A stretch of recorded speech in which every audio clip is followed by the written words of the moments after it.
Greetings YouTube, JC, Bad Edit Pro, with a video about records today. I hadn't done one of these in a little while, and I thought I would show you some of the latest additions to the vinyl collection. It's Memorial Day weekend here in the United States, and that means 3 days of fun and frolic. Hope everyone will celebrate responsibly and not do anything stupid to become a statistic. I intend to hang around the house and grill up some steaks. I'm going to take it real easy this weekend for us. The first thing that you see here is a Stanton Discmaster V3 cartridge, which is an integrated cartridge that plugs directly into a standard tone arm. If you have a S-shaped tone arm on your turntable, this is pre-aligned and ready to go.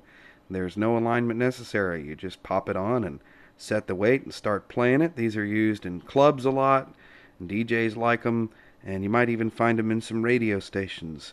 We're moving toward more professional cartridges here as the cartridge fever continues to grow. We'll do an in-depth video about this one when I received the replacement stylus. I bought this used, and the cartridge sounds very, very good, but the stylus that is on the cartridge is very heavily worn.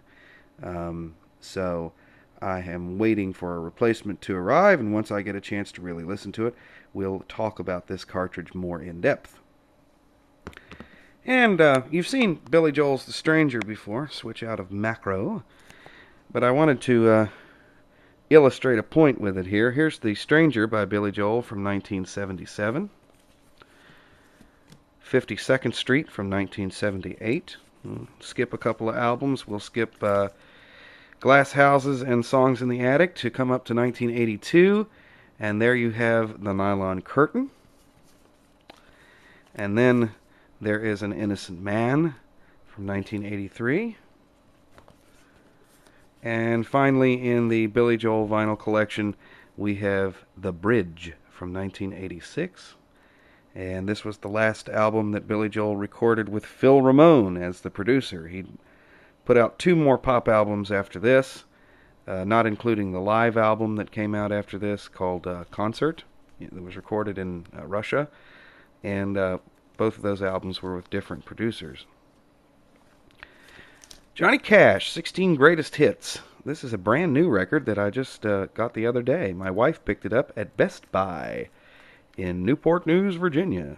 So kudos to them. They've expanded their record they've expanded their record section at Best Buy in Newport News. So you can flock on down and get you some new vinyl. And I love the fact that the Legacy Record Company here, get this macroed in here so you can see it, puts this label on their records. Hear What You've Been Missing. Very nice sounding album indeed. This is interesting. This is a used record from 1984 that I just got a couple of days ago.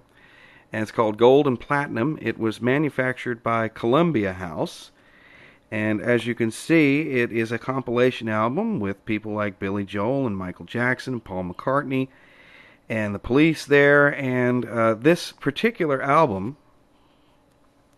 is a fundraising tool that a foundation used that was into researching for a cure for cancer. So some of the proceeds for the sales of this record were donated to the foundation to help with research, and the artists and the producers were all involved in that. Dan Fogelberg back there too.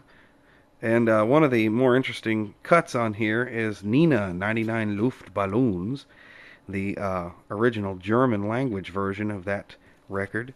And quite frankly, I never recall hearing the German language version on the radio here in the U.S. You may have, depending on what region you were in. But I recall that by the time I heard it on the radio, they were playing the English language version. Very nice sounding record indeed. Also from generally the same era, from the summer of 1983. Man, this was a big record that year. This is Synchronicity by the Police, and this is one of my very favorite albums of all time. This is a new pressing of this album, and they did a fine job indeed with it. And this is the first time that I have ever owned this album on vinyl. When I first got it, I got a cassette, believe it or not, then got the CD, and this is the first time that I've ever owned a vinyl version of that. So, exploring some new territory there. Joni Mitchell from 1974. This is Court and Spark, and as you can see, the title of the album and her name is embossed in the album cover. It's not printed there. And this is also one of my favorite albums. Coming up here on June the 11th, be sure and tune in or log on to see Interface at live.scottydonline.com, which is a webcast show that I've been working on with Scotty D Entertainment, and we think you're really going to like it. We've got some very cool things planned for the first show, and it's on line. No matter where you are in the world, just log on, and there it'll be, playing into your computer, and it'll be 4 p.m. Pacific time in the U.S. and 7 p.m. Eastern time in the U.S. That's all the same time, of course, so if you are somewhere else in the world, you're going to have to figure out the times for yourself, because I couldn't tell you off the top of my head. But we certainly hope that you'll tune in and check it out. That's June the 11th, 7 p.m. Eastern Time, U.S. And all you got to do is log on. Bang, there you are. And if you got yourself some email, you can comment on the show.